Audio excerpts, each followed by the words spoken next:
اس نے ایسا کیا کیا کہ اس کے خلاف لوگوں کو سخت سے سخت فیصلہ لینا پڑا۔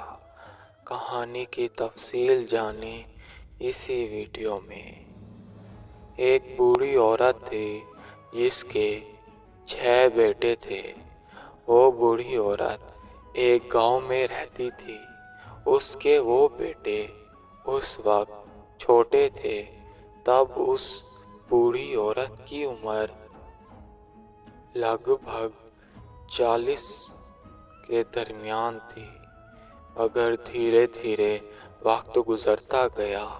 اپنی زندگی کے اس بوڑھی نے 10 سے 15 سال اور گزارے اور بڑھاپے کی طرف پہنچ گئی۔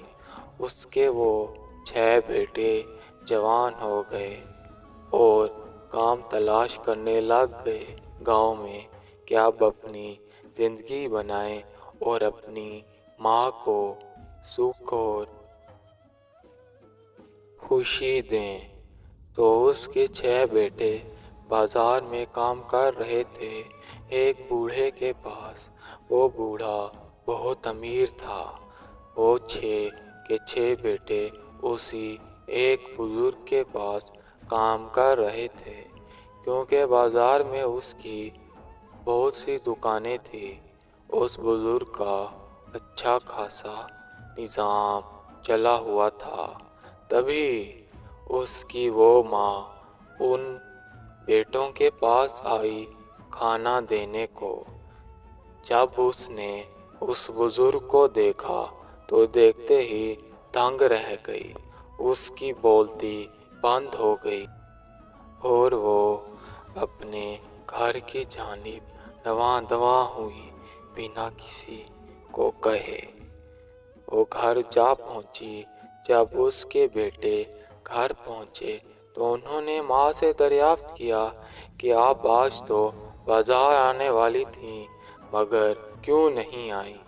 تب اس کی ماں نے کہا کہ میری طبیعت بہت خراب تھی۔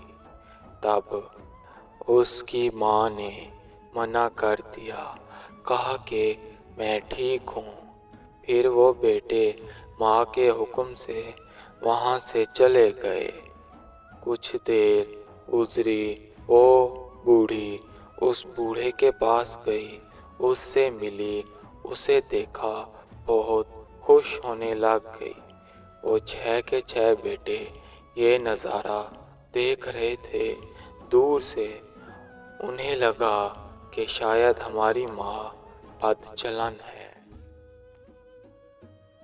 آخر میں ان 6 کے 6 بیٹوں نے اپنی ماں کو کہا کہ کیا رابطہ ہے آپ کا اس سے؟ تب اس کی ماں چپ کر گئی۔ اگلا دن ہوا، وہ بوڑھا اس سے ملنے اس کے خیمے کی طرف آ گیا۔ باہر کچھ لوگوں نے اس بوڑھے کو روکا ہوا تھا اور وہ بوڑھی خیمے کے اندر خوش ہو کر ساری باتیں سن رہی تھی۔ پھر اس بوڑھی کے 6 بیٹے آ گئے اور دونوں کو دیکھتے ہی آ کے اس بوڑھے کو مارنے کی کوشش کی کہ تبھی اس بوڑھی نے اپنے 6 کے 6 بیٹوں کو روک لیا اور کہا کہ اگر اپنے باپ کو ہاتھ لگایا تو میں تم سب کو مار دوں گی۔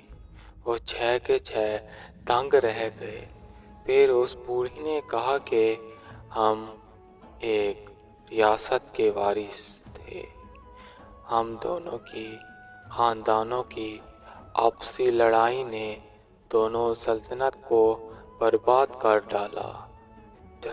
اس وجہ سے تمہارے باپ نے مجھے قسم دی تھی کہ کبھی بھی اپنے بیٹوں کو نہ بتانا کہ ان کا باپ اس دنیا میں زندہ ہے، کہ کہیں میری وجہ سے ان کی جان پہ نہ بن آئے۔ تو انہوں نے اپنے باپ سے معافی مانگی اور انہوں نے ہنسی خوشی اسی گاؤں میں اپنی زندگی بسر کی۔